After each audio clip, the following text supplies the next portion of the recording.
যাকে আপনি রায় দেবেন, ভোট দেবেন, এটা কিন্তু একটা ইবাদত। অনেকে মনে করে ভোট এ শব্দ কোথায় আছে, এদিকে আসে।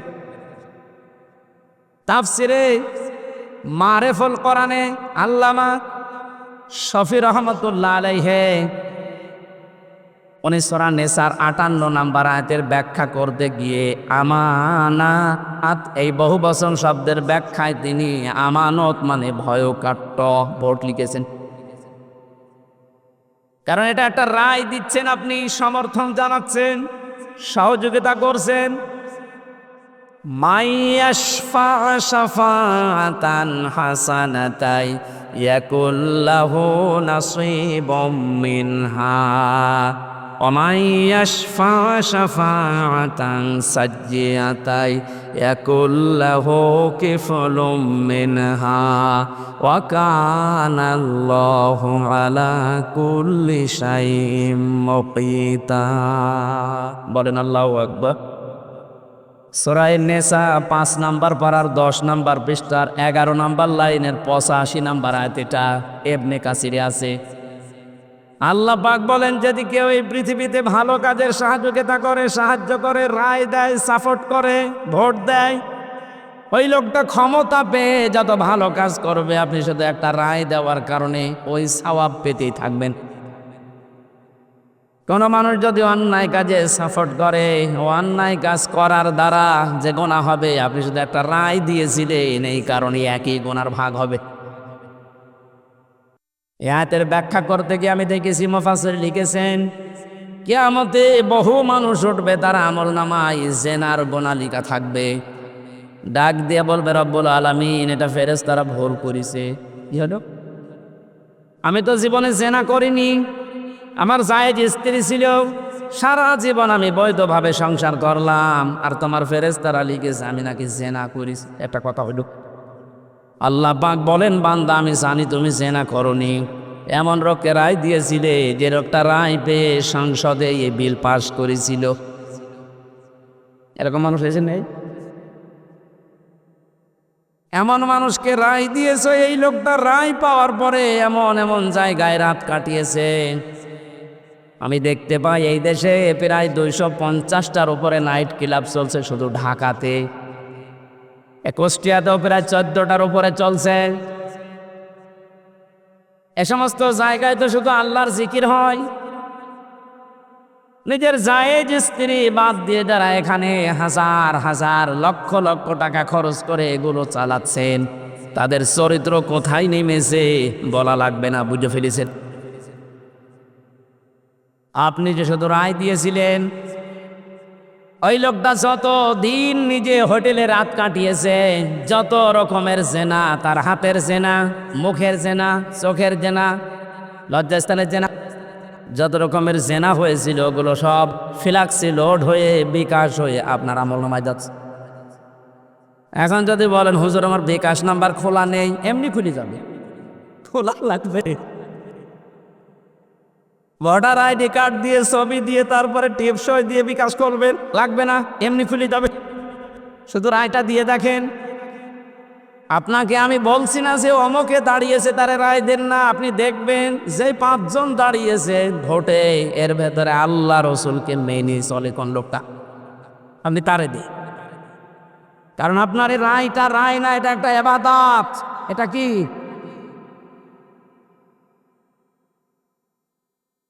কত সুন্দরভাবে আল্লাহ আতিউ শব্দটা নিজের নামে রাখলেন, রাসূলের নামে রাখলেন, কিন্তু উলিল আমরের আগে রাখেন নাই। এই কারণেই রাখেন নাই, কারণ আল্লাহ জানে বহু মানুষ আবেগে আন্দাজে অনুসরণ আরম্ভ করে দেবে।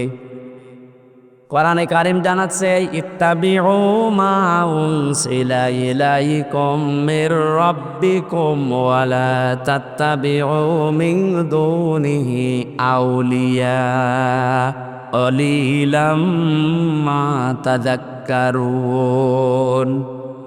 সূরা আরাফের 3 নম্বর আয়াত, 8 নম্বর পারার 10 নম্বর পৃষ্ঠার 3 নম্বর লাইনে এটা আছে। আল্লাহ পাক বলেন, সবাই মিলে অনুসরণ করো, অনুকরণ করো যেটা তোমাদের প্রতি তোমাদের রব নাজিল করেছে। অকুষ্টিয়াবাসী আমরা এক বাক্যে স্বীকার করি আমাদের রব আমাদেরকে দিয়েছেন কোরআন। কথা বলেন না কেন? কোনো সন্দেহ আছে এর ভেতরে? তাহলে অনুসরণ করা লাগবে একা একা না, সবাই মিলে। ইত্তাবিউ বহু বছর, এই জন্যই তো আহ্বান জানাচ্ছি। নয়তো আমি একা একা মেনে যদি জান্নাতে যেতে পারতাম আপনাদের জীবনও ডাকতাম না। এই যে কোরআন শরীফ আমি হাতে নিয়ে বলছি, সত্যি যদি আল্লাহ এখানে এক বচন দিত যে অনুসরণ কর তোরে জান্নাত দিয়ে দেব, আপনাদেরকে আমি জীবনও বলতাম না। কারণ আমার বাবার যা আছে, আমার যা আছে, আমি কিচ্ছু না করলে অন্তত মরণ পর্যন্ত আমার কেটে যাবে।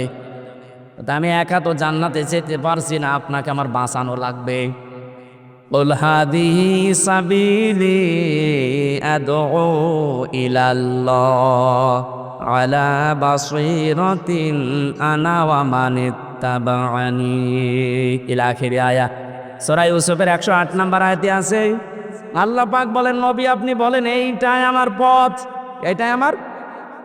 আমি মানুষকে আল্লাহর দিকে ডাকি, আন্দাজে ডাকি না, আমি বুঝে শুনে ডাকি। আলা বাসীরাতিন, দেখে দেখে ডাকি, কারণ এইটাই আমার কাজ। এবার একটা তথ্য বলছি হাদিস থেকে। বিশ্ব নবী জানিয়েছেন, মানে অমাং দাগা ইলাইহি হাদা। এখানে আরবি গ্রামার যারা বসে ওদেরকে জিজ্ঞাসা করেন, দাগা এক আলিফ টান আছে, অমাং দাগা ইলাইহি হাদা। কেউ যদি কোরআন দিয়ে মানুষকে ডাকে, আল্লাহ নিজে তাকে হেদায়েতের ওপরে রাখে। আমি এমনিতে ঝুঁকিপূর্ণ পথ বেছে নেইনি। 3টা বছর জেলখানায় থাকার পরে তো সিদ্ধান্ত নিতে পারতাম না যে যা কছে করুক গা, লা ইলাহা ইল্লাল্লাহ, পারতাম না। আমার বাবার যা আছে সত্যি কথা বলছে, আমি একা, আমার কিন্তু চলে যেত। কিন্তু এই রক্ত পিচ্ছিল পথে আমি বেছে নিয়েছি। আল্লাহ পাকের ঘোষণা যে আমি যদি হেদায়েতের ওপরে থাকতে চাই, কোনো গাছতলায় বসে, আস্তানায় বসে, খানকায় বসে হেদায়েতের ওপরে থাকা যাবে না। হেদায়েতের ওপরে থাকতে হলে দাওয়া আল্লাহর দিকে কোরআন দিয়ে মানুষকে ডাকা লাগবে। আমি যদি ডাকতে পারি, আল্লাহ নিজে দায়িত্ব নিয়ে আপনাকে রাখবে হেদায়েতের ওপরে। আর যাদেরকে আমি ডাক দেব তাদের অবস্থা কি? ফাকাদ হুদিয়া ইলা সিরাতিল মুস্তাকিম। এই যে আলেম যারা আছে, ফা দিলেন কেন এখানে? কদ দিলেও তো অর্থ হয়ে যেত, আবার কদ বাদ দিয়ে দিলেও অর্থ হয়ে যেত।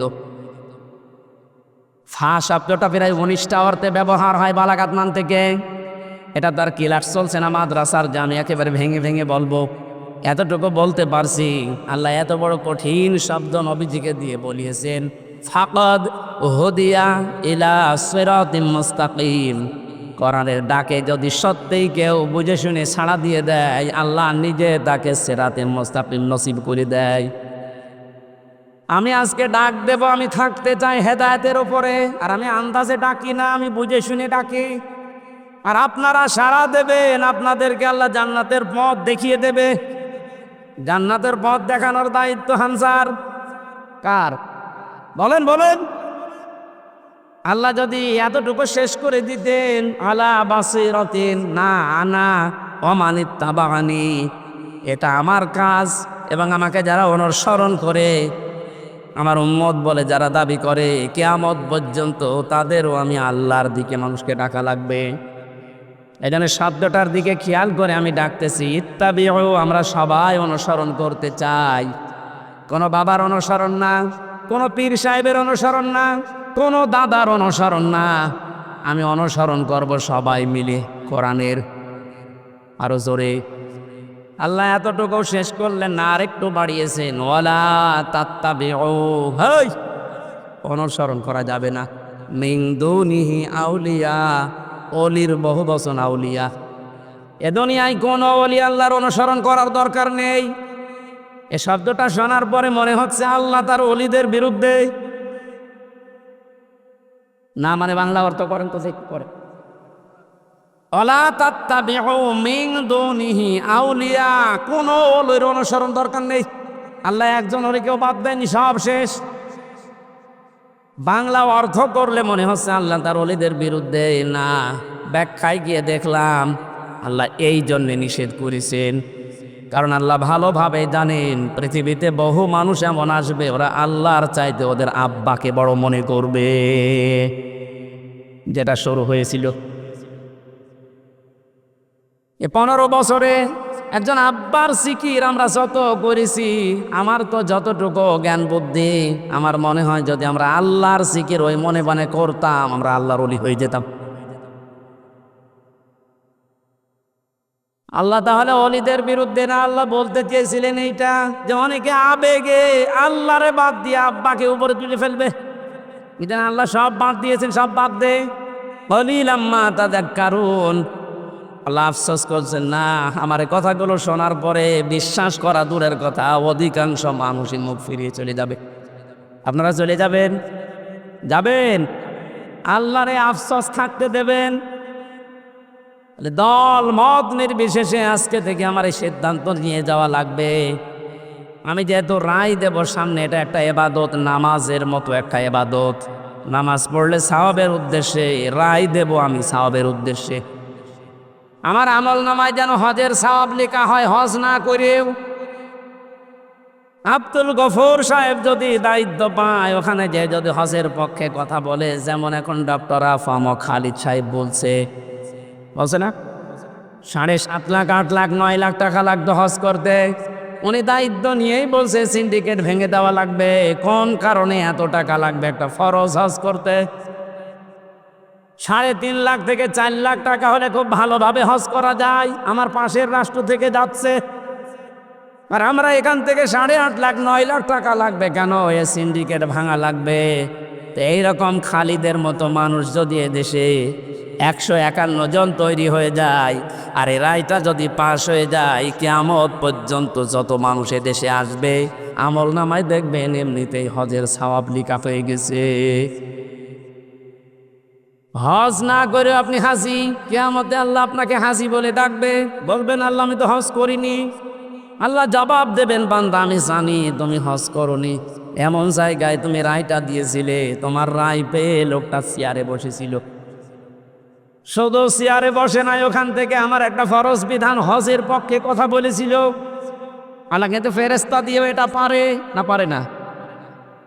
কিন্তু আমাদেরকে আল্লাহ দায়িত্বই তো দিয়েছে খলিফা হিসাবে, ইন্নী জাইলুম ফিল আরদি খলিফা, আমি তোদেরকে দুনিয়ায় পাঠালাম খলিফা করে। এই শব্দটাকে যেমন এমন জায়গায় লাগিয়েছে এই দেশের মানুষ, আমরা অনেকে খলিফা মনে করি যারা কাপড় চোপড় সেলাই করে, দর্জি, ওটা খলিফা। এমনকি বাংলাদেশের এমনও জেলা আছে যেখানে চুল কেটে দেয় যারা, তাদেরকে খলিফা বলে। এমনও জায়গায় এদেশে আছে যারা ওই যে ছোট ঠ্যাং কেটে দেয়, খতনা করে দেয় না, হাসান না, ওরা বলে খলিফা। আমি তো বুঝেছেন কোথায় নিয়ে গেছে শব্দটা। অথচ খলিফা শব্দটা আল্লাহ নির্বাচিত করে পাঠিয়েছেন, ইন্নী অবশ্যই আমি, জাইলুম ফিল আরদি খলিফা, আমি জমিনে খলিফা পাঠাবো। কোন জায়গায়? এই জবাব দেবেন, কোন জায়গায়?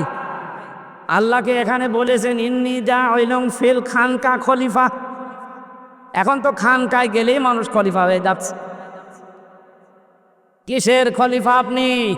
খানকায় গেলে খলিফা হবে, কথা কোরআনে হাদিসে কোন জায়গায় আছে দেখান। আল্লাহ বলেন জমিনে খলিফা পাঠিয়েছি। ইন্নী জাইলুম ফিল মাসাজিদি খলিফা, মসজিদে খলিফা পাঠাবো। তাহলে কিছু জিকির আজগার করলে আপনি মাপ পেয়ে যেতেন। যদি বলতেন ইন্নী জাইলুম ফিল মাদারিসি খলিফা, মসজিদে মাদ্রাসায় খলিফা পাঠাবো, তাহলে সায়েম বিল্লার মতো একটা মাদ্রাসা করে কিছু ছেলে মেয়েকে পড়ালে আপনি মাপ পেয়ে যেতেন। আল্লাহ কিন্তু শব্দটা দিয়েছেন ইন্নী জাইলুম ফিল আরদি। কোথায়? ফিল আরদি, জমিনে। এই জমিনে আজ আমরা যেহেতু এই দায়িত্বটা পালন করি না, আমরা কেউ খানকায়, কেউ গাছতলায়, কেউ মসজিদে, কেউ মাদ্রাসায়, কেউ দরবারে, জমিনটা জালেমরা ফাঁকা পেয়েছিল, 180 মাইল বেগে চালাচ্ছিল। আমার কথার অর্থ যদি না বোঝার ভান করে থাকেন, এদিকে আসেন, আসেন, ঝড়ে কোদাল দিয়ে বোঝাচ্ছেন না। জমিনটা ফাঁকা পেয়েছিল না, যা মনে লেগেছে তাই করেছে। যেহেতু আল্লাহর খলিফা আমরা, কেউ জমিনে নেই, কেউ ঢুকে গেছি আস্তানায়, কেউ দরবারে, কেউ মাদ্রাসায়, জমিটা ফাঁকা পেয়ে মন মতো ওরা চালিয়েছে। এখন আর না, আমরা বুঝে ফেলেছি আল্লাহ আমাদেরকে পাঠিয়েছে ফিল আরদি। কোথায়? আরো জোরে, আরো জোরে। সুতরাং জমিনে থাকতে রাজি আছি আমরা। আমি এতক্ষণ পর্যন্ত যা বলছি তার সামারাইজ এইটা।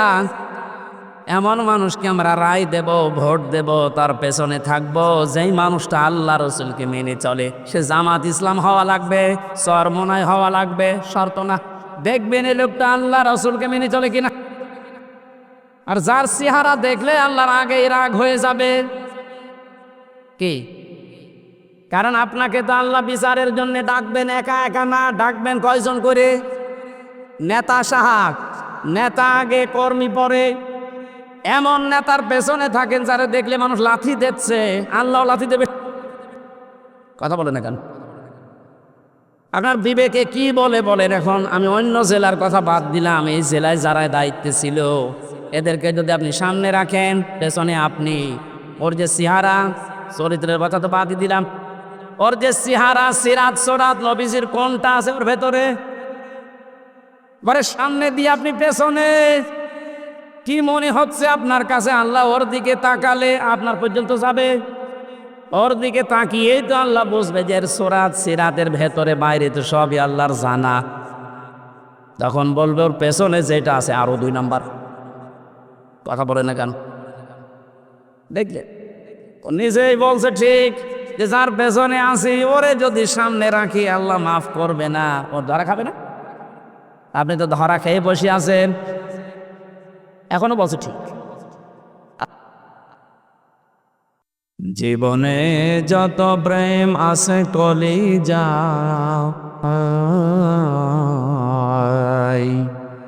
নবীজির তরে সবটুকু দিয়ে দেব তাই। বিনিময়ে শাফাত যদি তার পায়, মুছে যাবে জীবনে যত ব্যথা ভার। বালাগল ওলা বেকামালিহি কাশাফাত দুজা বিজামালিহি, হাসনাত জামিউ খিসালিহি, সাল্লু আলাইহি ওয়া আলিহি। আলহামদুলিল্লাহ। গুরুত্বপূর্ণ কাজ থাকলে এখন ইশারায় করা যাবে, আর কথা বলা যাবে। এই যে কথা বলা যাবে না, এই নির্দেশ আমার। কার? ফাস্তামিউ লাহু ওয়া আনসিতু। কোরআনের আলোচনা আরম্ভ হলে শুধু চোখ থাকবেন তা না, দিলের কান লাগিয়ে শোনাও লাগবে। 2টাই ফরজ। এটা তো আর মমতাজের কনসার্ট না, বাদামও খাবেন, গল্পও করবেন। এটা এখন ইবাদত। এটা ইবাদত চলছে না? পৃথিবীতে যত নফল ইবাদত আছে এর চাইতে উত্তম ইবাদত আল্লাহর কাছে নেই।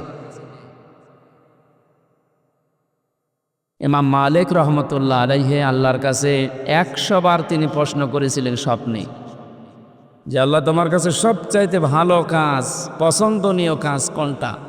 তিনি 100 বারই জবাব দিয়েছেন, ইমাম মালিক, আমার কাছে সবচাইতে পছন্দনীয় কাজ হচ্ছে কোরআনে কারিমের তেলাওয়াত। তিনি 100 বার প্রশ্ন করেছিনি, যেটাকে বুঝে না না বুঝে, উনি উভয় উত্তর দিয়েছে। সুতরাং এখানে যেহেতু শুধু তেলাওয়াত হবে না, বোঝার জন্য আমরা চেষ্টা চালাবো, যেন ইবাদত যেভাবে করা লাগে ওইভাবে আমরা করতে চাই। আখলিস দীনাকা ইয়াকফিকাল আমালুল কলিল। বেশি আমল করার দরকার নেই, আমল আপনি অল্প করেন, এটা যেন খাঁটি হয়। কি হয়? আল্লাযী খালাকাল মাউতা ওয়াল হায়াতা লিয়াবলুয়াকুম আইয়ুকুম আহসানু আমালা। আল্লাহ তাআলা বলেন, তিনি সে আল্লাহ যিনি তোমাদের মউত আর হায়াত বানিয়েছেন। তিনি দেখতে চায় সবচাইতে ভালো কাজ করে তার কাছে কে যেতে পারে। আল্লাহ কি এ কথা জানিয়েছে যে সবচাইতে বেশি কাজ করে কে যেতে পারে? তাহলে আকসারও আমালা দিতে, আহসানও আমালা দিয়েছেন, ইসমে তাফজিল।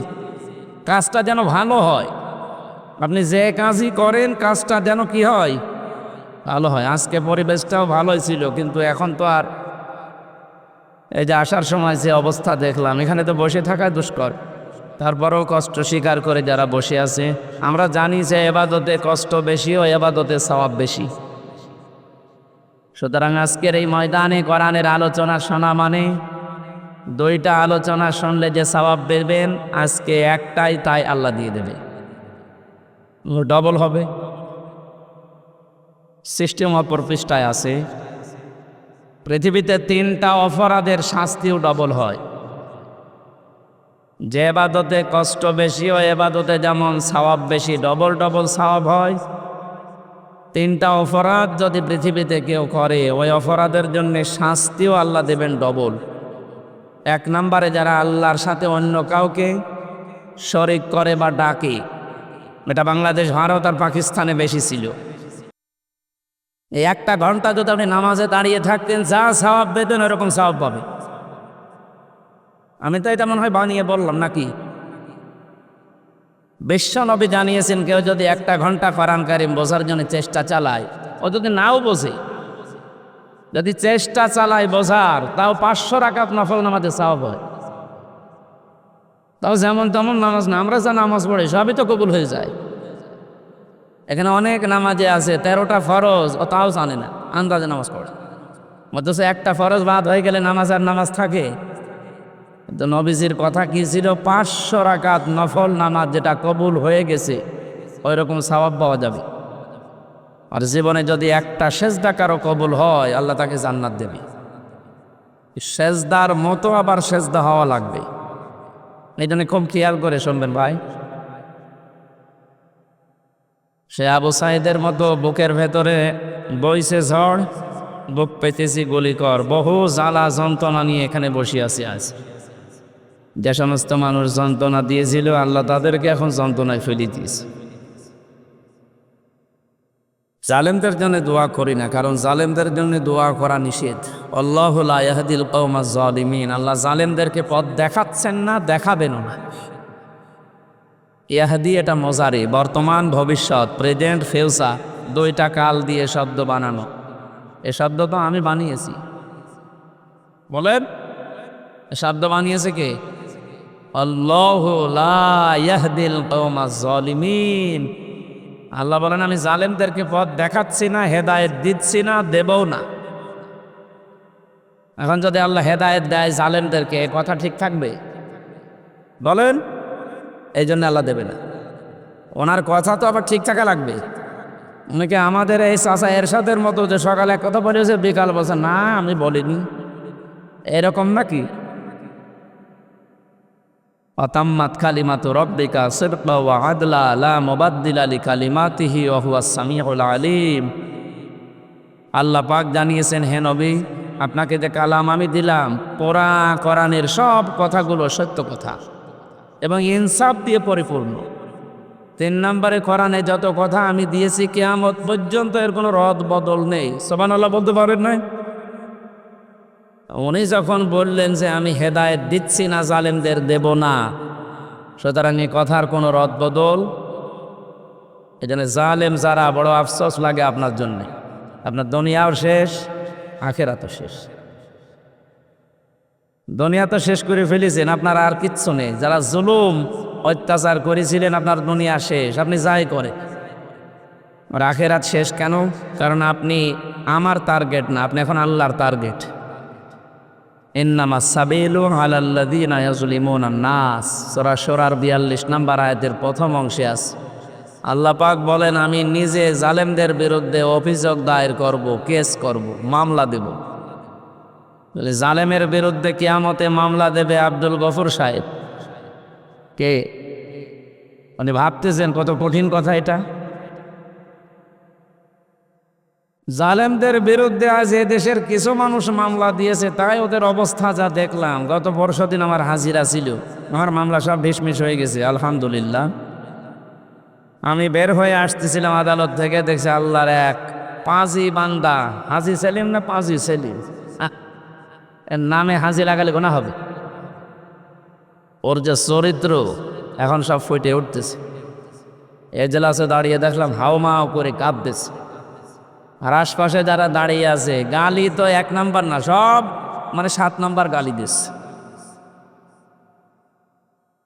কি করলো বলেন তো এই লোকটা? জীবনটা শেষ করে দিল, দুনিয়াও শেষ, আর আখেরাতে তো হাজার হাজার লক্ষ লক্ষ মানুষের মামলার আসামি হবে এবং আল্লাহ নিজে ওর নামে মামলা দেবে।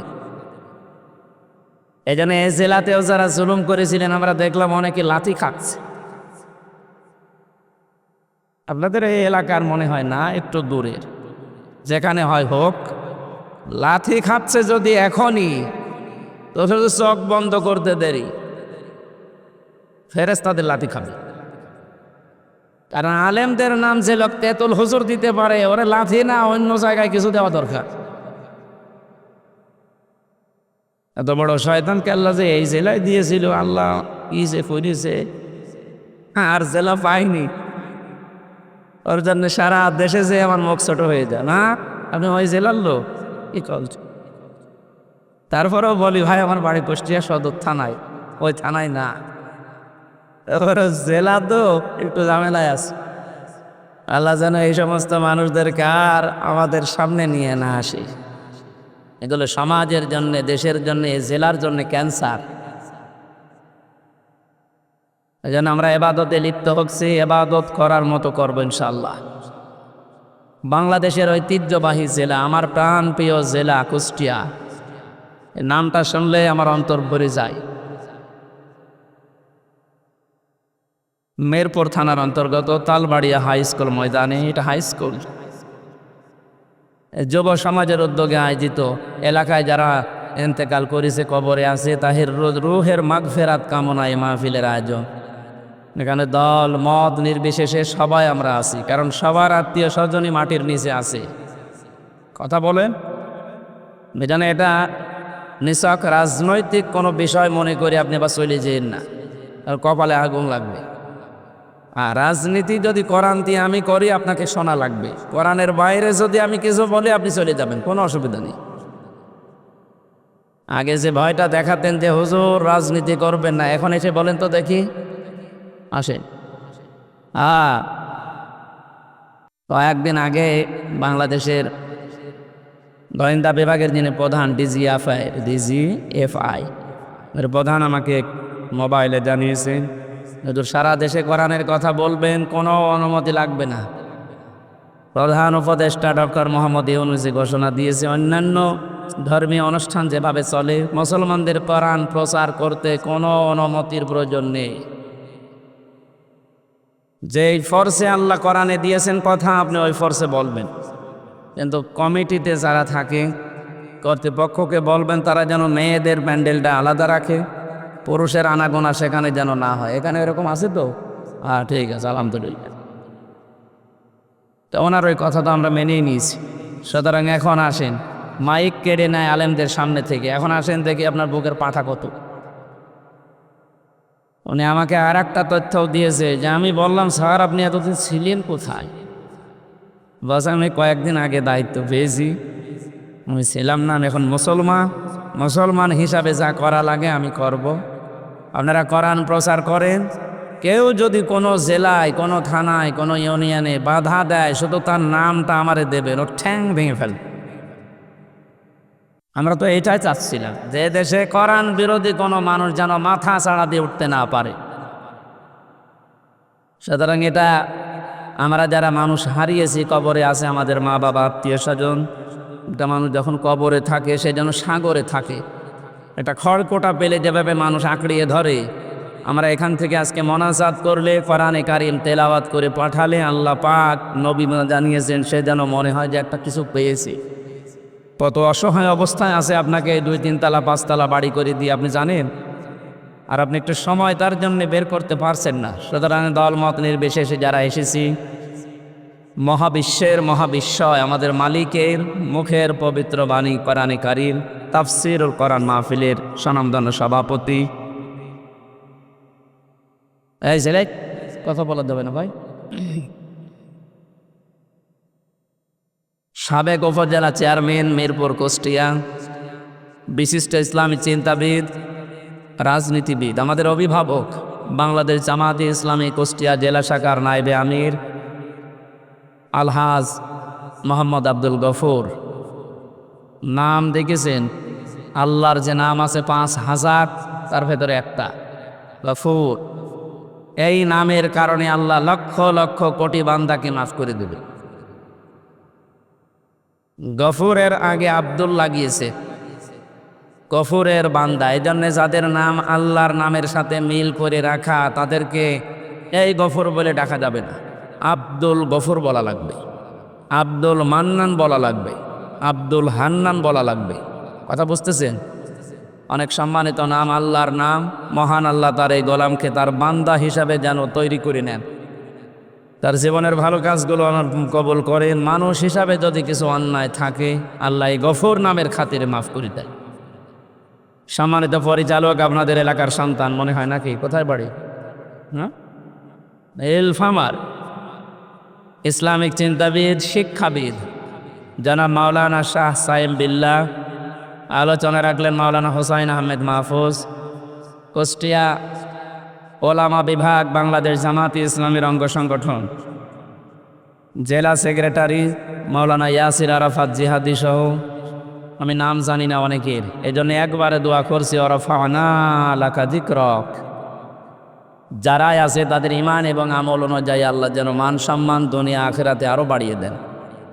বলেন বলেন, একবারে সব দোয়া করলাম বলে এবার রাগ করলেন? মানে অনেক জায়গায় আছে তো। এক শিক্ষক বলছিল ছাত্রকে, এসেলে এই গোট বানান কর। স্যার ABCDFGHIJKLMNOPQRSTUVWXYZ, কি করলি? এর ভেতরে আছে, আপনি বানান করি নে। আমি সব অক্ষর বলে দিয়েছি, আপনি তো GOOD বানান করি নে। তা আমি একবারে দোয়া করেছি কোরআনের আয়াত দিয়ে, ওয়ারাফা'না লাকা যিকরাক। এ মঞ্চে বসা আছেন শ্রদ্ধাভাজন ব্যক্তিবর্গ, অত্র এলাকার বিভিন্ন রাজনৈতিক দলের নেতাকর্মীরা, সামনে বসা তৌহিদি জনতা, পর্দার আড়ালের সম্মানিত মা এবং বোনেরা, প্রশাসনের ভাইরা। এখন আর বলা লাগছে না, কারণ থানা পুড়িয়ে গেছে। কি একটা দুর্বিসন্ধি চলছিল দেখেছেন? এই অনুষ্ঠানটা করতে পাতি নেতা থেকে শুরু করে যার নাম নিতেও ঘৃণা লাগে, জালেম, তার কাছে কোরআন প্রচার করা হবে, অনুমতি নেওয়া লাগতো। প্রথম নিচে নেমেছিলাম আমরা, এখান থেকে শুরু করে 1, 2, 3, 14 জনের কমপক্ষে অনুমতি নেওয়া লাগতো। কোরআন প্রচারে বাধা আমার মনে হয় পৃথিবী তৈরি হওয়ার পর থেকে এই 15 বছরের মতো হয়। আমারটা, অন্যটা আমি জানি না, আমি দেখেছি। সব কমপ্লিট করার পরে স্টেজ থেকে আমার নামিয়ে দিয়েছে। আমার 100টা অনুষ্ঠানের প্রায় 95টা বন্ধ করে দিত। বলেন সুবহানাল্লাহ, আউযুবিল্লাহ। তারা যে সমস্ত কথা শোনাতো আমাদেরকে যে আমরা নিরাপত্তার জন্য এগুলো করি, দেখো এখন নিরাপত্তা লাগছে না? হ্যাঁ, কথা বলেন না কেন? বাংলাদেশ জামাত ইসলামী কুষ্টিয়া জেলা শাখার উদ্যোগে কিছুদিন আগে 500-র উপরে প্রায় 700 আলেম এসেছিল এতিমখানায় কুষ্টিয়া। সব ঘরনার আলেমরা এসেছিল। 2.5 ঘন্টা 3 ঘন্টা আলেমদের আলোচনা হয়েছে। আপনি ভাবেন তো, শুধু একটা মাস আগে যদি 500 না 5 জন এক জায়গায় আলেম হইতো, কতগুলো মামলা হইতো? কোন জায়গা থেকে আমরা কোথায় এসেছি আজ? আমার মনে হয় সেজদায় পড়ে থাকা দরকার। 5 তারিখে আগস্ট মাসের 1:30টার পর থেকে যখন শুনলাম যে আল্লাহ রহমত নাজিল করছে, সেজদায় পড়ে গিয়েছিলাম যে আর মনে হয় না তোলাই ভালো মাথা। এখন দিন দিন যা বুঝতে পারছি, আসলে আমার সেজদা থেকে মাথা না তোলায় ভালো। এইরকম উপকার আল্লাহ আমাদেরকে করেছে। স্বাধীন দেশে পরাধীন অবস্থায় ছিলাম আর নাম করতাম যে আমরা স্বাধীন। কিসের স্বাধীন? কুষ্টিয়ায় আমার বাড়ি, আমার চাচা আওয়ামী লীগ করে, উনি আমারে দাওয়াত দিয়েছে খাবার খাওয়ার জন্য। যদিও আওয়ামী লীগের বাড়ি খাবার খাওয়া ঠিক না, না সব আওয়ামী লীগ না, আমার চাচার মতো যারা। এখন নিয়ে গেল, যাওয়ার পরে খাবার খেয়েছি। এখানকার একজন নেতা গোছের মানুষ ওনারে কল দিয়েছে। হ্যাঁ, কেন ওনারে দাওয়াত দিলে? বলছে আমার ভাতিজা। না, ভাতিজা হলেও হবে না, তার 2 দিন পরে আল্লাহ তাআলা এই অবস্থা করে দিয়েছে। এখন তাদেরকে দাওয়াত দিয়েও খুঁজে পাওয়া যাচ্ছে না। কোথায় যে আছে আল্লাহ জানে আর ফেরেশতা জানে। যারা আমরা এসেছি কোরআনে কারিমের এই অনুষ্ঠানে ইবাদত মনে করে বলেন আলহামদুলিল্লাহ।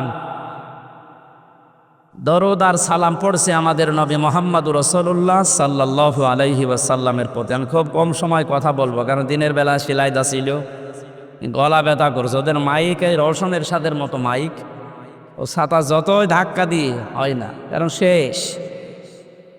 আজকেরটা মনে হয় ঠিক আছে। কায় মাইক কোথাকার? মেরপুরের। হ্যাঁ, এই মাইকটা আশপাশে অনুষ্ঠান হলে নেবেন, এটা ভালো আছে। আমি যেই কথাই বলবো এখন থেকে পরের শব্দ থেকে একটা শিক্ষা নিয়ে তারপরে সামনে যাব ইনশাআল্লাহ। আল্লাহ রাব্বুল আলামিন বলেন, ইয়া আইয়ুহাল্লাযীনা আমানু আতিউল্লাহা ওয়া আতিউর রাসূলা ওয়া উলিল আমরি মিনকুম ইলা আখির আয়াত।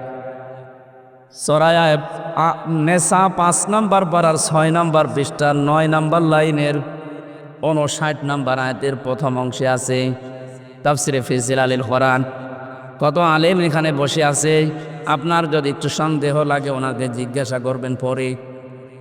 আমি যেটা বলছি ওটার সাথে কোরআন এবং বাস্তবতা যদি মিলে যায়, আপনাকে এই মুহূর্তে সিদ্ধান্ত পাল্টিয়ে মেনে নেওয়া লাগবে। আপনি নিজেও কোরআন পড়েন না, হামজা বলছে আপনি মানবেনও না। আপনি কি হয়েছেন? কি আপনি কি লাথি খাবে? হ্যাঁ, আদালতে প্রবেশ করার সময় যে পুলিশের সামনে ওনারে লাথি দিয়েছিল, পুলিশকে বললাম ভাই আপনি দেখলেন না কুষ্টিয়ার লোকের লাথি দিল আর আপনি দেখলেন? বলছে করবো কি? যে লোকটা লাথি দিয়ে বেরিয়ে গেল ওরে ধরতে পারলেন না, ধরবো কি করে? ওরে তো আমি ব্যবস্থা করে দিয়েছি, মার। কারণ জালেমদের বিপক্ষে শুধু মানুষ না, সৃষ্টি জগৎ সব এবং আল্লাহ নিজে। অনেকে মনে করে যে জালেমরা এত কিছু করে, কিছুই তো হয় না। ওয়ালা তাহসাবান্নাল্লাহা গাফিলান আম্মা ইয়ামালুয যালিমুন। সূরা ইব্রাহিমের 42 নম্বর আয়াতের প্রথম অংশে আছে আল্লাহ পাক বলেন, হে পৃথিবীর মানুষেরা, কি ধারণা করো যে জালেমদের সম্পর্কে আমি কোনো খোঁজ রাখি না, আমি গাফেল? না, ওদেরকে আমি ছাড় দিয়েছি। এ পৃথিবীর সবচেয়ে বেশি তীক্ষ্ণ নজর আমি রাখি জালেমদের উপরে। ওকে ঢিল দেই কেন? ইন্নামা নুওয়াল্লিহিম লিয়াজদাদু ইসমা, যেন ওদের পাপটা পরিপূর্ণ হয়ে যায়। ওয়ালাহুম আযাবুম মুহিন, পাপ পরিপূর্ণ হয়ে গেলে আমি ওকে নিকৃষ্টতম যন্ত্রণাদায়ক অপমানকর শাস্তি দিতে পারবো। এদের বাস্তব প্রমাণ আপনি দেখেন, কালামানিক বিসি পর্যন্ত উড়ে গেছে। বিসি উড়ে যায়নি, তার কত অপমান হবে বলেন? একজন বিচারপতি ছিল, তার যদি বিসি উড়ে যায়। এই যে মহিন দিয়েছেন আল্লাহ, আযাব মহিন, অপমানজনক শাস্তি দেব। আমার মনে মনে খুশি আমি এই কারণে যে এই বাংলাদেশে যদি আল্লাহ আর কিচ্ছু না দেখায়, এই লোকটাকে আল্লাহ যা দেখাইলো আমি শান্তি পেয়ে গেছি। হ্যাঁ, সত্যি বলছে, আমি শান্তি পেয়ে গেছি। কারণ এই লোকটা কোরআনে পাখি আল্লামা দেলাওয়ার হোসেন সাইদি রহমতুল্লাহ আলাইহে তার বিরুদ্ধে একা একা সিদ্ধান্ত নিয়েছি। অন্যগুলো কিন্তু বলতো না, আমরা তো অপরাধ পাই না, কিভাবে? বলে না, দেওয়া লাগবে। আল্লাহ মনে হয় এই কারণে ওরা কলা পাতায় শুয়েছে। মানুষ তো মরে গেলে কলা পাতায় জীবিত অবস্থায় শুয়েছে। এই জানে জালেমদের সম্পর্কে কিন্তু খুব তীক্ষ্ণ নজর আল্লাহর। ও কোনো মানুষ যেন জালেম হয়ে যাবেন না। যা বলছি এবার মিলা। আল্লাহ ডাক দিলেন, ইমানদার যদি দাবি করো, এখানে অন্তত যারা আমরা আছি ৯৬% যেহেতু মুসলমান এই দেশে, আমরা অন্তত নামে হলো আমরা এখন ইমানদার, কামে না হলেও নামে যারা ইমানদার, আল্লাহর ডাকটা দেখেছেন, ইয়া আইয়ুহাল্লাযীনা আমানু 89 জায়গায় আছে এই শব্দটা কোরআনে। আল্লাহ রাব্বুল আলামিন যখন এমনি দুনিয়ার মানুষকে ডাক দেন তখন বলেন ইয়া আইয়ুহান নাস বা ইয়া আইয়ুহাল ইনসান, হে পৃথিবীর মানব মণ্ডলী। শুধুমাত্র যখন ইমানদারকে ডাক দেওয়ার ইচ্ছা করেন তখন তার এই হাত, কুদরতের হাত উঁচা করে মহব্বত নিয়ে বলেন ইয়া আইয়ুহাল্লাযীনা আমানু, আমি অনেক ভালোবাসি তোদের, আমার কথাটা শোন। আতিউল্লাহ, আমি আল্লাহর ইতাআত কর। আতিউর রাসূল, আমি রাসূলের, আমার রাসূলের আনুগত্য কর। শব্দের দিকে খেয়াল করেছেন? এই যে আতিউ, এই শব্দটা আল্লাহ নিজের নামে রাসূলের নামে 2 জায়গায় দিয়েছে। ফেল, এটা ভার্ব, এটা ক্রিয়া। উলিল আমরি মিনকুমের আগে আল্লাহ আতিউ দেননি। আমি যত তাফসীর মিলিয়েছি মুফাসসিরিনে কেরাম জানাতে চেয়েছেন, সবাই এক বাক্যে একভাবেই মত দিয়েছেন আল্লাহ রাসূলের আনুগত্য করা লাগবে, কোনো প্রশ্ন করা যাবে না, আপনার বুঝে আসুক বা না আসুক। কিন্তু উলিল আমরি মিনকুম দেওয়ার আগে কেন আতিউ দিলেন না? কিয়ামত পর্যন্ত তো রাসূলুল্লাহ দুনিয়ায় থাকবেন না, তো উলিল আমর আসবে। নেতৃত্ব দেওয়ার মানুষগুলো একটা একটা করে আসতেই থাকবে। এটাকে যদি কেউ মেনে চলতে চায়, মাস্ট বে, তাকে দেখা লাগবে আগে বর্ণিত আল্লাহ রাসূলের গুণাগুণ এ লোকটার ভেতরে পাওয়া যায় কিনা। আল্লাহ রাসূলের অনুসরণ যদি ওই লোকটার ভেতরে পাওয়া যায়, আপনাকে মাস্ট বি মেনে নেওয়া লাগবে তাকে। আল্লাহ রাসূলকে মানা যেমন ফরজ, উলিল আমরকেও মেনে নেওয়া ওই সময় ওই রকম ফরজ। কিন্তু শর্তটা এই, দেখতে হবে লোকটা আল্লাহ রাসূলকে মেনে চলে কিনা। প্রাণ প্রিয় কুষ্টিয়াবাসী, একটু নিজের সাথে মিলাবেন এবার। সামনে যেটা আসতেছে এটা অনেকে দুনিয়ার বিষয় বলে রাজনীতি মনে করি এড়িয়ে যেতে চান না। এটা দুনিয়ার বিষয় না, এটা আখিরাতের সাথে সম্পর্কিত। আমি কোরআনের চোখ, হাদিসের চোখ লাগিয়ে দেখতে পাচ্ছি এটার দ্বারা হাজারো মানুষ জাহান্নামী হয়ে যাচ্ছে।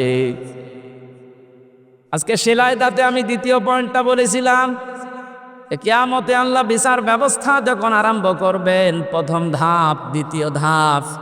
প্রথম ধাপে একা একা ডাকবেন, দ্বিতীয় ধাপে যখন ডাকবেন আল্লাহ তখন আর একা ডাকবেন না। ইয়াউমা নাদউ কুল্লা উনাসিন বিইমামিহিম, সূরা বানী ইসরাঈলের 72 নম্বর আয়াতের প্রথম অংশে আছে আল্লাহ বলেন কিয়ামতের ময়দানে প্রতিটি মানুষকে আমি ডাকবো তার ইমামের সাথে, তার নেতার সাথে। কার সাথে বলেন বলেন? আগে নেতা, এরপরে কর্মী। কুষ্টিয়াবাসী, বিবেক যদি আপনার এখনো জাগ্রত থাকে, যদি কুকুরে প্রসাব করে না দেয়, ভালোভাবে চিন্তা করেন। আগে নেতা, এরপরে আপনি। আপনি বলেন তো আপনার মন থেকে, আপনি যার আদর্শ মেনে চলেন, যাকে আপনি রায় দেবেন, ভোট দেবেন, এটাকে তো একটা ইবাদত।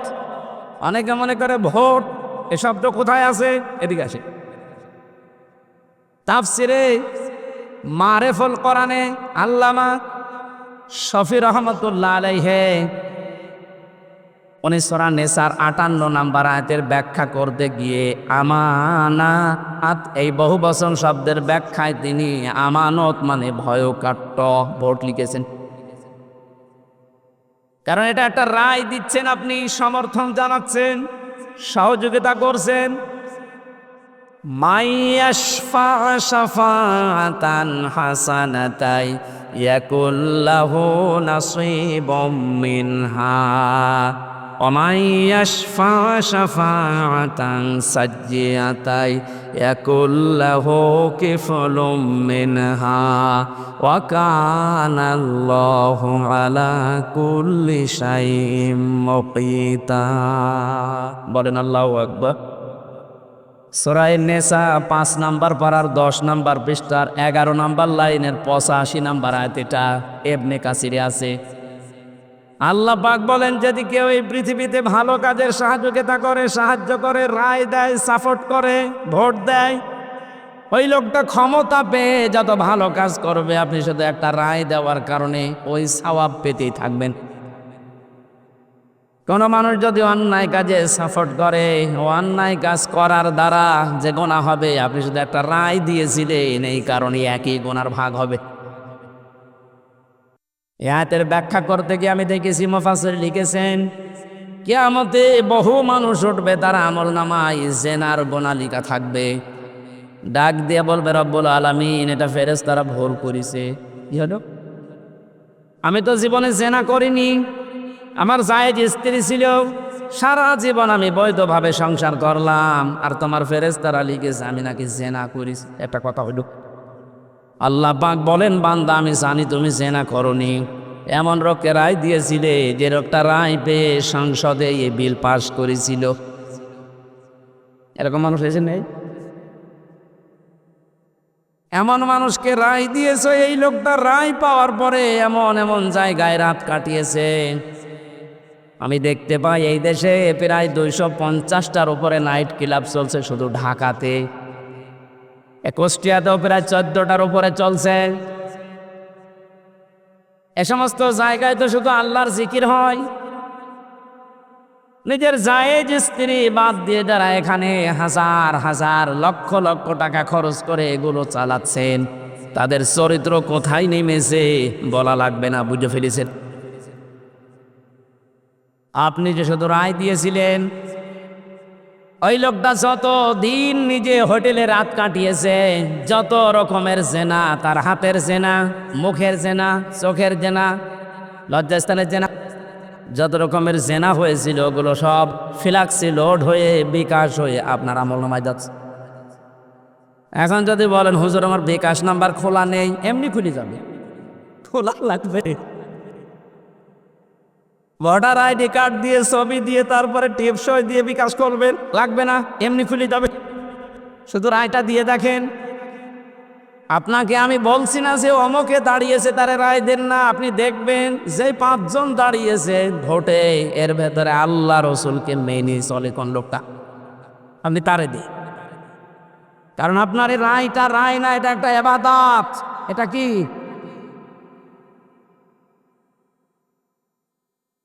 কত সুন্দরভাবে আল্লাহ আতিউ শব্দটা নিজের নামে রাখলেন, রাসূলের নামে রাখলেন, কিন্তু উলিল আমরের আগে রাখেন নাই। এই কারণেই রাখেন নাই, কারণ আল্লাহ জানে বহু মানুষ আবেগে আন্দাজে অনুসরণ আরম্ভ করে দেবে। কোরআনে কারিম জানাচ্ছে, ইত্তাবিউ মা উনসিলা ইলাইকুম মির রাব্বিকুম ওয়া লা তাত্তাবিউ মিন দুনিহি আউলিয়া কলিলাম মা তাযাক্কারুন। সূরা আরাফের 3 নম্বর আয়াত, 8 নম্বর পারার 10 নম্বর পৃষ্ঠার 3 নম্বর লাইনে এটা আছে। আল্লাহ পাক বলেন, সবাই মিলে অনুসরণ করো, অনুকরণ করো যেটা তোমাদের প্রতি তোমাদের রব নাজিল করেছে। কুষ্টিয়াবাসী আমরা এক বাক্যে স্বীকার করি, আমাদের রব আমাদেরকে দিয়েছেন কোরআন। কথা বলেন না কেন?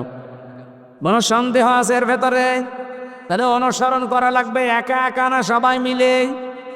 ইত্তাবিউ বহু বচন, এই জন্যই তো আহ্বান জানাচ্ছি।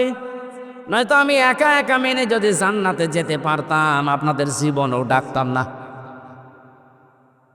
এই যে কোরআন শরীফ আমি হাতে নিয়ে বলছি, সত্যি যদি আল্লাহ এখানে 1 বচন দিত যে অনুসরণ কর, তোরে জান্নাত দিয়ে দেব, আপনাদেরকে আমি জীবনও বলতাম না। কারণ আমার বাবার যা আছে, আমার যা আছে, আমি কিচ্ছু না করলে অন্তত মরণ পর্যন্ত আমার কেটে যাবে। তা আমি একা তো জান্নাতে যেতে পারছি না, আপনাকে আমার বাঁচানো লাগবে।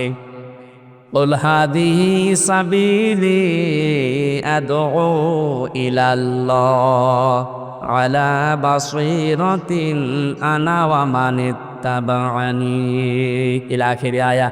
সূরা ইউসুফের 108 নম্বর আয়াতে আছে, আল্লাহ পাক বলেন, নবী আপনি বলেন, এইটাই আমার পথ, এইটাই আমার।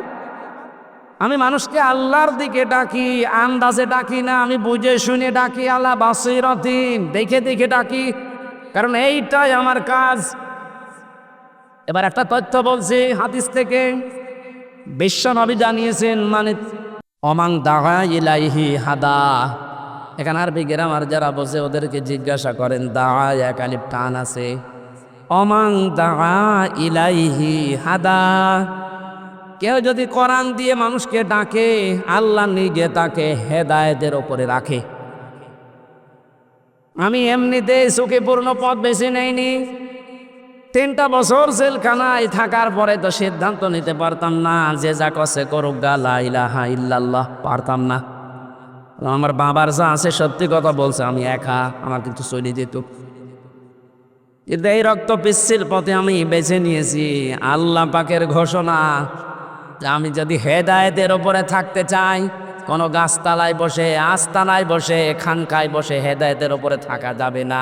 হেদায়েতের ওপরে থাকতে হলে দাওয়া আল্লাহর দিকে, কোরআন দিয়ে মানুষকে ডাকা লাগবে। আমি যদি ডাকতে পারি, আল্লাহ নিজে দায়িত্ব নিয়ে আপনাকে রাখবে হেদায়েতের ওপরে। আর যাদেরকে আমি ডাক দেব তাদের অবস্থা কি? ফাকাদ হুদিয়া ইলা সিরাতিল মুস্তাকিম। এই যে আলেম যারা আছে, ফা দিলেন কেন এখানে? কদ দিলেও তো অর্থ হয়ে যেত, আবার কদ বাদ দিয়ে দিলেও অর্থ হয়ে যেত। ফা শব্দটা প্রায় 19টা অর্থে ব্যবহার হয় বালাগাত মান থেকে। এটা তার ক্লাস চলছে না মাদ্রাসার, যে আমি একেবারে ভেঙে ভেঙে বলবো। এতটুকু বলতে পারছি, আল্লাহ এত বড় কঠিন শব্দ নবীজিকে দিয়ে বলিয়েছেন, ফাকাদ হুদিয়া ইলা সিরাতিল মুস্তাকিম। কোরআনের ডাকে যদি সত্যিই কেউ বুঝে শুনে ছাড়া দিয়ে দেয়, আল্লাহ নিজে তাকে সিরাতিল মুস্তাকিম নসিব করে দেয়। আমি আজকে ডাক দেব, আমি থাকতে চাই হেদায়েতের উপরে, আর আমি আন্দাজে ডাকি না, আমি বুঝে শুনে ডাকি। আর আপনারা সাড়া দেবেন, আপনাদেরকে আল্লাহ জান্নাতের পথ দেখিয়ে দেবে। জান্নাতের পথ দেখানোর দায়িত্ব হানসার কার? বলেন বলেন। আল্লাহ যদি এতটুকু শেষ করে দিতেন, আলা বাসিরাতিন, না আনা ওয়া মান ইত্তাবাআনি, এটা আমার কাজ, এবং আমাকে যারা অনুসরণ করে, আমার উম্মত বলে যারা দাবি করে, কিয়ামত পর্যন্ত তাদেরও আমি আল্লাহর দিকে মানুষকে ডাকা লাগবে। এই জন্য শব্দটার দিকে খেয়াল করে আমি ডাকতেছি, ইত্তাবিউ, আমরা সবাই অনুসরণ করতে চাই। কোনো বাবার অনুসরণ না, কোনো পীর সাহেবের অনুসরণ না, কোনো দাদার অনুসরণ না। আমি অনুসরণ করব সবাই মিলে কোরআনের। আরো জোরে। আল্লাহ এতটুকু শেষ করলেন না, আরেকটু বাড়িয়েছেন, ওয়ালা তাত্তাবিউ, হেই, অনুসরণ করা যাবে না, মিন দুনিহি আউলিয়া, অলির বহু বচন আউলিয়া। এ দুনিয়ায় কোন অলি আল্লাহর অনুসরণ করার দরকার নেই। এ শব্দটা শোনার পরে মনে হচ্ছে আল্লাহ তার অলিদের বিরুদ্ধে। না মানে বাংলা অর্থ করেন তো, ঠিক করে, ওয়ালা তাত্তাবিউ মিন দুনিহি আউলিয়া, কোন অলির অনুসরণ দরকার নেই। আল্লাহ একজন অলিকেও বাদ দেয়নি, সব শেষ। বাংলা অর্থ করলে মনে হচ্ছে আল্লাহ তার অলিদের বিরুদ্ধে। না, ব্যাখ্যায় গিয়ে দেখলাম আল্লাহ এই জন্যে নিষেধ করেছেন, কারণ আল্লাহ ভালোভাবে জানেন পৃথিবীতে বহু মানুষ এমন আসবে, ওরা আল্লাহর চাইতে ওদের আব্বাকে বড় মনে করবে, যেটা শুরু হয়েছিল। 15 বছরে একজন আব্বার জিকির আমরা যত করেছি, আমার তো যতটুকু জ্ঞান বুদ্ধি, আমার মনে হয় যদি আমরা আল্লাহর জিকির ওই মনে মনে করতাম, আমরা আল্লাহর ওলি হয়ে যেতাম। আল্লাহ তাহলে অলিদের বিরুদ্ধে না, আল্লাহ বলতে চেয়েছিলেন এইটা, যে অনেকে আবেগে আল্লাহরে বাদ দিয়ে আব্বাকে উপরে তুলে ফেলবে। কিন্তু আল্লাহ সব বাদ দিয়েছেন, সব বাদ দে, কলিলাম মা তাযাক্কারুন। আল্লাহ আফসোস করছেন, না, আমার এই কথাগুলো শোনার পরে বিশ্বাস করা দূরের কথা, অধিকাংশ মানুষই মুখ ফিরিয়ে চলে যাবে। আপনারা চলে যাবেন? যাবেন? আল্লাহরে আফসোস থাকতে দেবেন? দল মত নির্বিশেষে আজকে থেকে আমার এই সিদ্ধান্ত নিয়ে যাওয়া লাগবে। আমি যেহেতু রায় দেব সামনে, এটা একটা এবাদত, নামাজের মতো একটা এবাদত। নামাজ পড়লে সাওয়াবের উদ্দেশ্যে, রায় দেব আমি সাওয়াবের উদ্দেশ্যে। আমার আমল নামায় যেন হজের সাওয়াব লেখা হয়, হজ না করেও। আব্দুল গফুর সাহেব যদি দায়িত্ব পায়, ওখানে যে যদি হজের পক্ষে কথা বলে, যেমন এখন ডক্টর আফম খালিদ সাহেব বলছে না, 7.5 লাখ 8 লাখ 9 লাখ টাকা লাগতো হজ করতে। উনি দায়িত্ব নিয়েই বলছে সিন্ডিকেট ভেঙে দেওয়া লাগবে। কোন কারণে এত টাকা লাগবে একটা ফরজ হজ করতে? 3.5 লাখ থেকে 4 লাখ টাকা হলে খুব ভালোভাবে হজ করা যায়। আমার পাশের রাষ্ট্র থেকে যাচ্ছে, আর আমরা এখান থেকে 8.5 লাখ 9 লাখ টাকা লাগবে কেন? এ সিন্ডিকেট ভাঙা লাগবে। তো এইরকম খালিদের মতো মানুষ যদি এদেশে 151 জন তৈরি হয়ে যায়, আর এই রায়টা যদি পাশ হয়ে যায়, কিয়ামত পর্যন্ত যত মানুষ এদেশে আসবে আমল নামায় দেখবেন এমনিতেই হজের সওয়াব লিখা হয়ে গেছে। হজ না করে আপনি হাসি, কিয়ামতে আল্লাহ আপনাকে হাসি বলে ডাকবে, বলবেন আল্লাহ আমি তো হজ করিনি। আল্লাহ জবাব দেবেন বান্দা আমি জানি তুমি হজ করনি, এমন জায়গায় তুমি রায়টা দিয়েছিলে, তোমার রায় পেয়ে লোকটা চেয়ারে বসেছিল। শুধু চেয়ারে বসে নাই, ওখান থেকে আমার একটা ফরজ বিধান হজের পক্ষে কথা বলেছিল। আল্লাহ কিন্তু ফেরেশতা দিয়ে এটা পারে না? পারে না।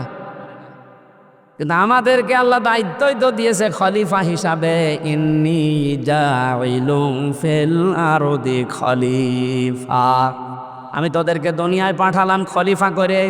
এই শব্দটার কাজ এমন এমন জায়গায় লাগিয়েছে এই দেশের মানুষ।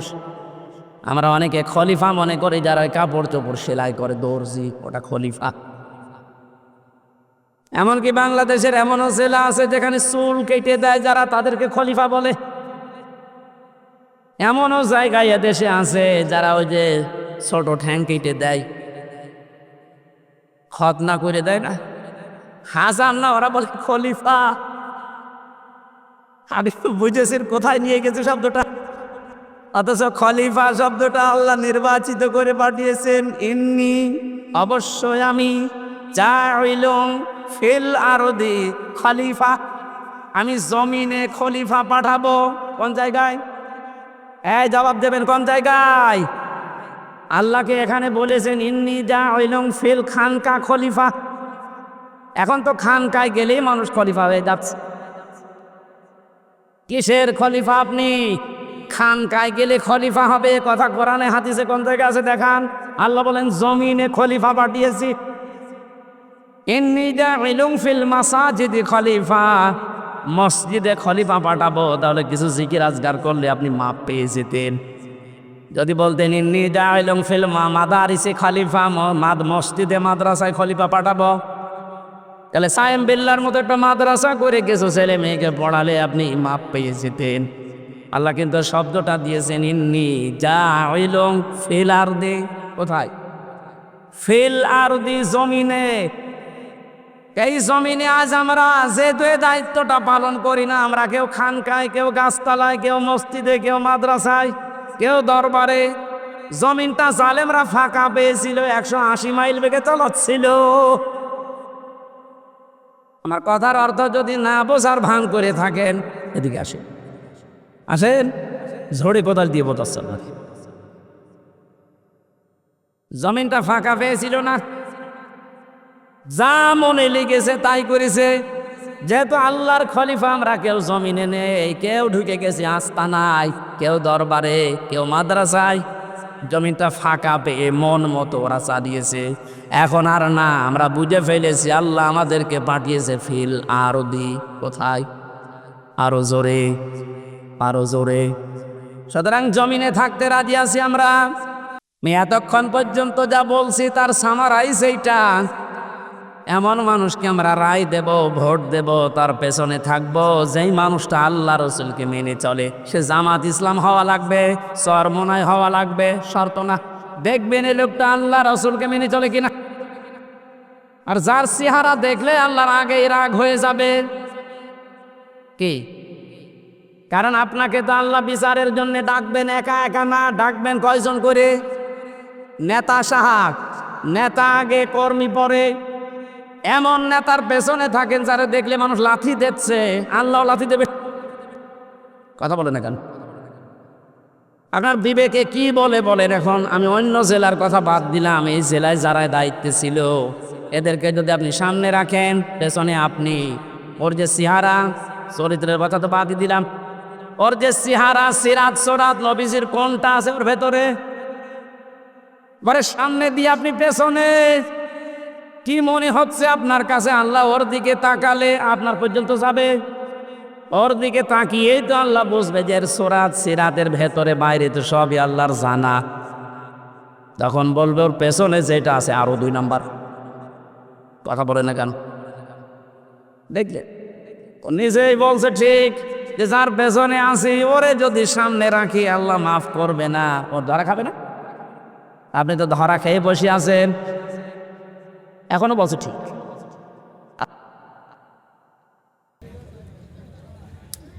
আশা করছি আপনার বিবেক খুলবে। এরপরও যদি কেউ ফিরে না আসে, আমার মনে হয় আর বিবেকের উপরে তালা লাগানো আর উপরে পোশাক করে জং ধরে গেছে।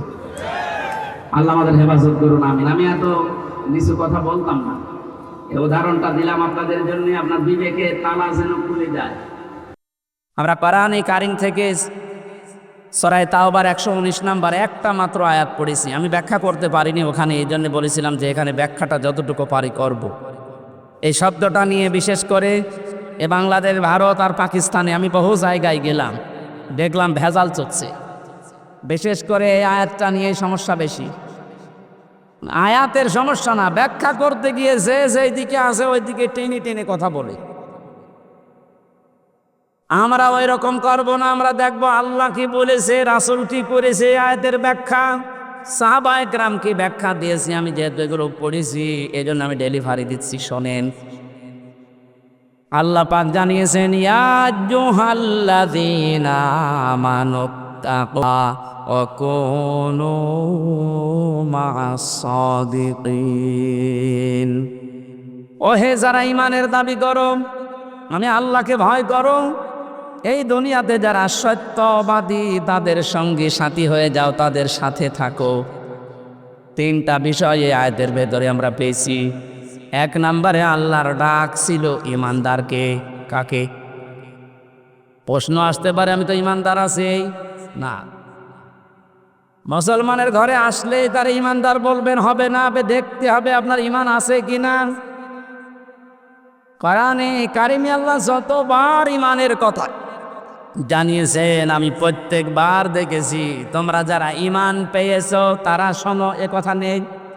আল্লাহ বলেছেন তোমরা যারা ঈমান এনেছো তারা শোনো। আমরা কি ঈমান এনেছি না পেয়েছি? হ্যাঁ, না না, আমরা তো পেয়েছি, আমরা ঈমান আনতে পারি না এখনো। ঈমান এনেছিল হযরতে বেলাল, ঈমান এনেছিল হযরত খাব্বাব। তাকান তাদের জীবনের দিকে, ঈমান আনার কারণে কি গেছে তাদের উপর দিয়ে। হযরতে সুমাইয়া ঈমান এনেছিল তারা, আর আমরা ঈমান পেয়েছি। আমরা ঈমান কি করেছি? এজন্য আমাদের ঈমান আনতে হবে। আমি খুব অল্প কথায় বলছি, আপনার ঈমান এবার আপনি আনলেন, মনে করেন লা ইলাহা ইল্লাল্লাহু মুহাম্মাদুর রাসূলুল্লাহ। ঈমান এনেছেন। ঈমান আনার পরে ঈমান আছে কিনা নাকি চলে গেল? প্রশ্ন আসতে পারে, ঈমান চলে যায় কি করে?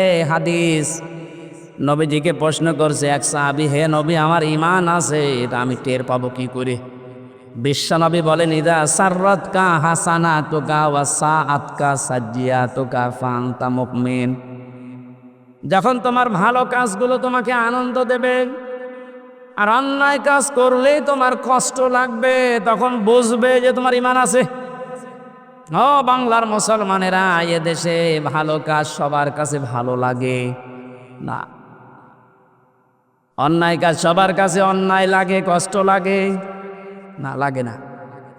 এই থিওরিটা মনে রাখেন, যাদের ভালো কাজ ভালো লাগে, অন্যায় কাজ যাদের কাছে কষ্ট দেয় না, এই মানুষগুলো ঈমান নেই। ও যত বড় জুব্বা গায়ে দিক না কেন, এই যে কোরআনে কারিম প্রচার করা, এটা ভালো কাজ না মন্দ কাজ? এই ভালো কাজেও সবাই কি খুশি? না না, সবাই খুশি না। যারা এই ভালো কাজে খুশি হয়েছেন, আপনি মনে মনে ভাবতে পারেন যে আপনি অন্তত আর যাই থাক, আপনার ঈমান আছে। আরে ভালো কাজ দেখার পরে যদি কারো ভালো না লাগে, আরো কষ্ট লাগে, সে নামাজ পড়তে পারে, রোজা রাখতে পারে, জুব্বা গায়ে দিতে পারে, ওর ঈমান নেই, ওইটা বেঈমান। এটা আমাদের ঈমান আছে কিনা আর কারো কাছে জিজ্ঞাসা করা লাগবে না, আপনি নিজে এখন যথেষ্ট। ইত্তাকুল্লাহ, আমি আল্লাহকে ভয় করো। আল্লাহর ভয়, এই শব্দের যতগুলো ব্যাখ্যা আমি পড়েছি উত্তম ব্যাখ্যা হচ্ছে যেখানে যেই দায়িত্ব যে পাবে ওই বিষয়ের ওপরে জ্ঞান অর্জন করার মাধ্যমে প্রশিক্ষণ নিয়ে ওই কাজটা পরিপূর্ণ করার নাম, আঞ্জাম দেওয়ার নাম তাকওয়া। এই সমস্যা কি? ভেজা বলে কষ্ট হচ্ছে? বৃষ্টি পড়ছে।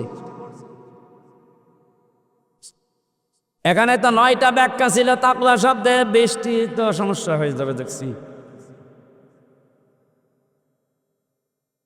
অকুনু মা'আস সাদিকিন। ঈমান আনলে এখানে 9টা পয়েন্ট পেয়েছিলাম আমরা। কোনো মানুষ যদি ঈমান আনার পরে তাকওয়া অবলম্বন করে, মহান আল্লাহ তাকে দুনিয়ায় 9টা, আখেরাতে 27টা উপকার করবেন বলে কোরআনে ঘোষণা দিয়েছেন। বলেন সুবহানাল্লাহ। তাকওয়ার যে ব্যাখ্যা এতদিন পর্যন্ত শুনেছি যে আল্লাহর ভয় এটা কি, আসলে তাকওয়ার আসল ব্যাখ্যা এখন আমার কাছে এইটা মনে হচ্ছে, যতগুলো আছে আছে আমার কাছে এইটা মনে হয় যে যেখানে যেই কাজ করবে ওই কাজের প্রশিক্ষণ নিয়ে, শিক্ষা নিয়ে, প্রশিক্ষণ এবং শিক্ষা দুইটাই থাকা লাগবে ওই কাজের উপরে। এরপরে ওই কাজটা সুচারুরূপে যে আঞ্জাম দিতে পারে এই লোকটা তাকওয়াবান। বাংলাদেশ আজ এইটা ছিল না। কারণ তাকওয়া যদি কেউ অবলম্বন করে ঈমান আনার পরে, আসমান জমিনের যত বরকতের দরজা সব আল্লাহর খুলে দেওয়ার কথা ছিল কোরআনে। আমরা দেখতে পেলাম আর বরকতের দরজাগুলো সব বন্ধ হয়ে যাচ্ছে আস্তে আস্তে। একটাই কারণ, আমরা তাকওয়া অর্জন করতে পারি নাই ঈমান অনুযায়ী। যেখানে যেই লোকটা উপযুক্ত তাকে সেই জায়গায় না দিয়ে এমন লোককে সে চেয়ারে বসিয়েছে, চেয়ারের পর্যন্ত অপমান হয়। লোকটা সারা জীবন পড়েছে আইন নিয়ে, তারা আইনের পক্ষে না বসিয়ে আইনের চেয়ার না দিয়ে দিয়েছে কৃষির চেয়ার। সে কি বুঝবে বিষয়ে? তারও বিষয়ে লেখাপড়া নেই, শিক্ষা নেই, প্রশিক্ষণ নেই। ও যদি কিছু ফতোয়া দেয়, কোনো মাসলা মাসাইল দেয়, সব দেবে আন্দাজে। এই জন্য আমরা পিছিয়ে যাচ্ছিলাম। বাইরের দেশগুলোতে আমি যতটুকু ঘুরেছি, এই যে সিঙ্গাপুর, মালয়েশিয়া, থাইল্যান্ড, যতগুলো দেশ ঘুরে আসলাম, ওখানে দেখেছি ওরা উন্নত হচ্ছে এই কারণে যে যেই বিষয়ে পারদর্শী তাকে ওই বিষয়ের ওপর এগিয়ে দেয়। আপনার 4টা ছেলে আছে, এক একটা ছেলে এক এক লাইনে বসে ভালো, আপনি সেই লাইনে এগিয়ে দেন। একজন যদি ইঞ্জিনিয়ার এই বিষয়টা ভালো বোঝে, ওকে আপনি ওই লাইনে পড়ান। ওই লাইনের জ্ঞান অর্জন করে, যোগ্যতা নিয়ে, প্রশিক্ষণ নিয়ে ওই লাইনটাও উপকার করবে, পৃথিবীতে ফোকাস দেবে। অথচ পারে না ওই বিষয়ে, জোর করে তাকে ঠেলা দেবেন, কিছুদিন পরে এমন জায়গায় পড়বে আর খাদে থেকে উঠতে পারবে না। আমাদের দেশের সিস্টেমগুলো আজ পাল্টানো দরকার। যে যেই বিষয়ে পারদর্শী, ভালো বোঝে, এগিয়ে যেতে চায়, তাকে ওই দিকে এগিয়ে শিক্ষা দিয়ে, প্রশিক্ষণ দিয়ে ওই কাজটা সুচারুরূপে আঞ্জাম দেওয়ার সুযোগ করে দেন, দেশ দাঁড়িয়ে যাবে। এটা দিয়ে দেয়নি আমরা, এই কারণে দরবেশ, এই কারণে দরবেশ এটা আমরা দিতে পারিনি। ওর যে সোরাত আর সিরাত পুরাটাই পাল্টিয়ে গেছে। আমার মনে হয় আজরাইল ফেরেশতা ওরে চিন্তা পারত না। হ্যাঁ, ওর যে অবস্থা, দরবেশ থেকে ধরবেশের যে অবস্থা একেবারে নম হয়েছিল, প্রশাসন পর্যন্ত চিনতে পারে নাই। চিনবে কে? ফেরেশতা আজরাইল এসে যদি বলে, ভাই তুমি কে, তুমি কে আসলে সে দরবেশ, বলে যদি না আমি নৌকার মাঝি, তা তোরে ছেড়ে দিলাম। আমার ভাইরা, এটা না আমাদের তাকওয়া হচ্ছে না। তাকওয়া যারা অর্জন করেছিল ওই মানুষগুলোকে আল্লাহ দুনিয়াতে কে কে উপকার করেছিলেন। কোরআনে কারীম বলেছে, এই পৃথিবীতে কেউ যদি তাকওয়া অর্জন করতে পারে, ওই মানুষ যদি বিপদেও পড়ে, এমন জায়গা থেকে আল্লাহ তাকে সাহায্য পাঠাবে, লোকটার ধারণাও ছিল না যে এখান থেকে সাহায্য আসতে পারে। সত্যবাদী যারা, তাদের সাথে যেহেতু থাকার জন্য আল্লাহ নির্দেশ দিচ্ছেন, সত্যবাদী মনে করে আমরা মনে করি এই যে বিশাল চোপ বাজার গায়ে আছে, পাগড়ি মাথায় আছে, হাতে তসবিহ আছে, মসজিদ, মাদ্রাসা, খানকা ছাড়া কিচ্ছু বোঝে না, এই সত্যবাদী না। কোরআনে কারিমে আয়াতের ব্যাখ্যা আছে সূরা বাকারার 177 নম্বর আয়াতে, আল্লাহ পাক জানিয়েছেন কেউ যদি সত্যবাদী তার ইমানের দাবিতে হতে চায় 10টা কাজ তাকে দুনিয়ায় আঞ্জাম দেওয়া লাগবে। এ বাংলাদেশ সহ পৃথিবীতে যারা এই 10টা কাজে আঞ্জাম দিচ্ছেন এই মানুষগুলো তাদের ইমানের দাবিতে সত্যবাদী। আপনি তাদের সাথে থাকবেন, এ নির্দেশ হামজার। কার? আরো জোরে বলেন। এই নির্দেশটা আপনাকে মানা লাগবে আজকে। শুধু পূর্ব পশ্চিম দিকে মুখ ঘোরালে সওয়াব হয় নাকি? বৃষ্টি শুরু হয়ে গেছে। না না, কষ্ট হবে ভাই, ভিজে যাবে। এই কোরআন শরীফ নিয়ে যান, কোরআন শরীফটা নিয়ে ভালো জায়গায় রাখে। সুবহানাল্লাহ আলহামদুলিল্লাহ। আমার এই যে কয়েকদিন পরে, আজকে কয় তারিখ? 5 তারিখ। আর 4 দিন পরে এই যে 16 দাগ ভেড়ামারার ভেতরে, ভেড়ামারা 16 দাগ, ওখানে আমার মাহফিল আছে রাত 9টা থেকে 11টা পর্যন্ত। ওখানে যাবেন, আমি 9টায় থাকবো। এই যে মইনুল ভাই আছে, উনিও থাকবেন। পরিবেশ এখন কি হবে বলতে পারছি না, কারণ এখন মাহফিলের সময় না। এই 14-15টা জেলায় যারা দায়িত্বে ছিল আমার ঢুকতেই দেয়নি। এই জন্য ডেটগুলো সব আমি দিয়েছিলাম চট্টগ্রাম, সিলেট, ওই সমস্ত বিভাগে। এখন ওদেরকে বলে বলে নিয়ে আসা লাগছে, কারণ একজনকে দিয়ে দিলে আবার কাটা যায় আন্দাজে, তারা তো কষ্ট পাবে। এরপরও চেষ্টা চালাচ্ছি। বৃষ্টি যখন শুরু হয়ে যাচ্ছে, ওই দিন আসেন, কথা বলবেন ইনশাআল্লাহ। আল্লাহুম্মা আমিন। লা ইলাহা ইল্লা আনতা সুবহানাকা ইন্নী কুনতু মিনাজ জালিমিন। ও মাবুদ, আমার প্রাণ প্রিয় ছেলে এই কুষ্টিয়ার মানুষগুলো কোরআনের জন্য যেমন পাগল হয়েছে, এদেরকে তুমি কোরআনের শাসন দিয়ে ধন্য করো। এ মাহফিলের আয়োজন করতে গিয়ে তোমার যে বান্দারা শ্রম দিয়েছে, এদের শ্রমগুলো কবুল করে নাও। শাহ মোহাম্মদ সায়েম বিল্লাহ সহ যত মানুষ এই মাহফিলের জন্য এসেছে, যে যেইভাবে সহযোগিতা করেছে, আল্লাহ তাদের সাহায্য সহযোগিতা কবুল করে নাও। মাহফিলের সম্মানিত সভাপতি আলহাজ